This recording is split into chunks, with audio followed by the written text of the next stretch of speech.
If you're house hunting in Halifax right now, there's a good chance that you might just be feeling a little bit stuck. You're seeing small condos with big price tags, and you're watching bidding wars happen all around you. And it just feels like the only options are either overpaying on the Halifax Peninsula or moving out so far that the commute just takes up your entire life. And almost every single buyer that I talk to says the same version or something similar. They say, I just want something that actually makes sense for me and my lifestyle. Here's what most people don't realize. Some of the best value in the entire HRM isn't in Halifax. It's on the other side of the harbour. And that's what I'm talking about in this video. Sitting right across the water is Dartmouth. And most buyers don't seriously consider it until it's almost too late. I'm gonna walk you through why Dartmouth works so well for first-time home buyers and for move-up buyers. How the ferry completely changes the commute conversation, and why the old reputation of Dartmouth that still scares so many people away no longer reflects the reality of what Dartmouth has become in 2026. I'm Logan Tomczyk. I'm your real-life realtor here in HRM, and I spend a lot of time helping buyers compare Dartmouth and Halifax properly, not emotionally, not based on old stories, but based on how people actually live today. And if you want to see how my home buying process works in a few easy steps, I have a free home buying guide, and it's linked in the description of this video. Now, you should go check that out, and you can follow along with the process as we're talking about Dartmouth. Let's start with the core difference between Halifax and Dartmouth. It's value. For the price of a small condo on the Halifax Peninsula, many buyers can still get a detached home in Dartmouth. You could even get a yard, a driveway, sometimes a garage, and sometimes even lake access. Don't forget, Dartmouth is known as the City of Lakes.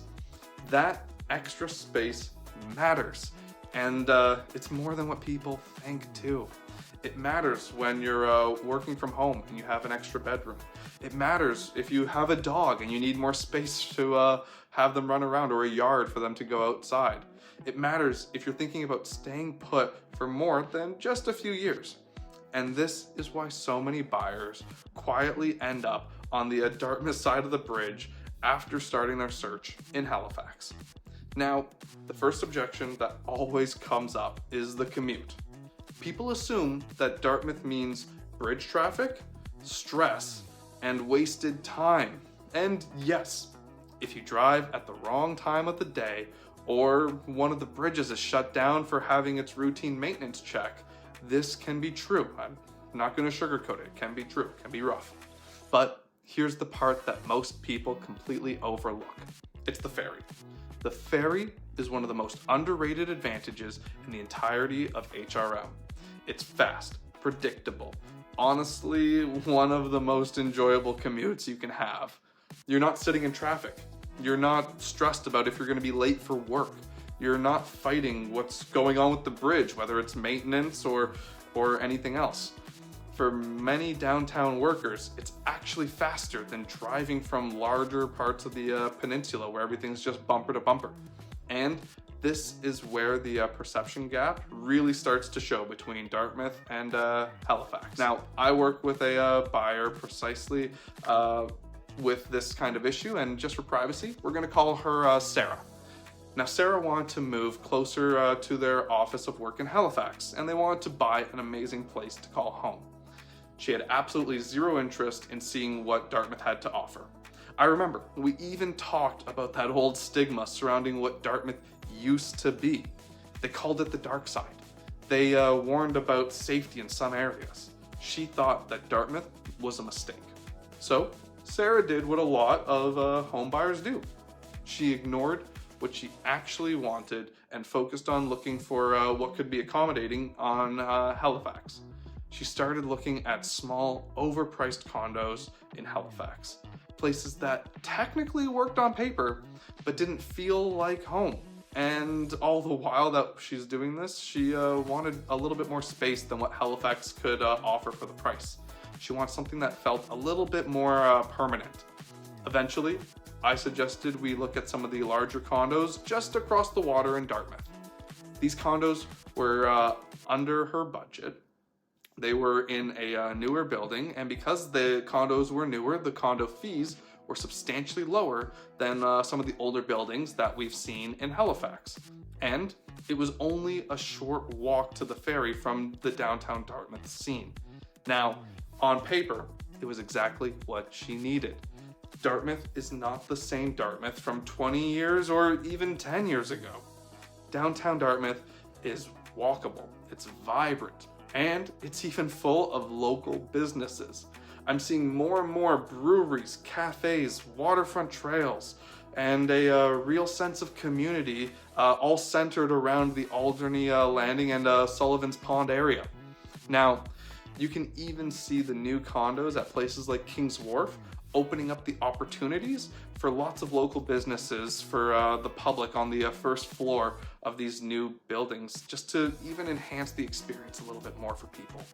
Now, when taking a closer look at the differences between Halifax and Dartmouth, the crime statistics are fairly comparable to Halifax.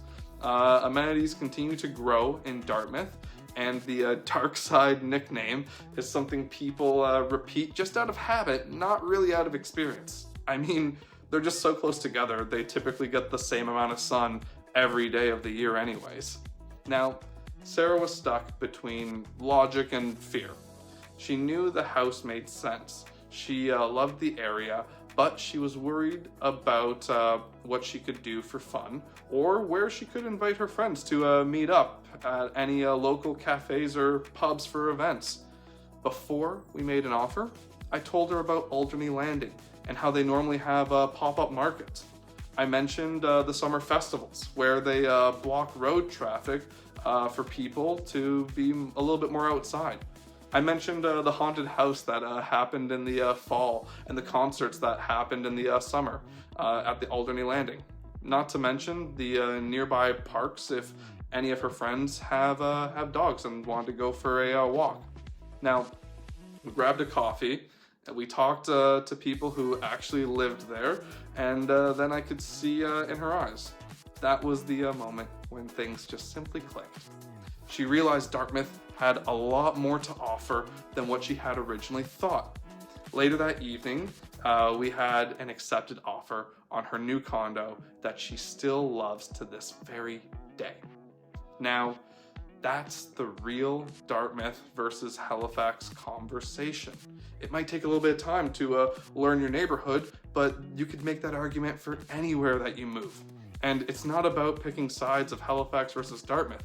It's about choosing value over assumptions. Just to pivot the talk into real numbers a little bit, Dartmouth, when you compare it to Halifax for the pricing, in December of 2025, the average detached single-family home in Halifax with at least 3 bedrooms and at least 2 full baths sold for an average of $550,000. Using those same metrics in Dartmouth, average prices were just over $480,000. And yes, Sarah ended up with the condo, but she was able to get so much more compared to what condos in Halifax were able to offer or provide her. The same can be said about homes as well. And I always say that Dartmouth is a great area for first-time buyers, but if you really want to get the best bang for your buck, there's a lot of positive things going for Dartmouth that shouldn't be overlooked.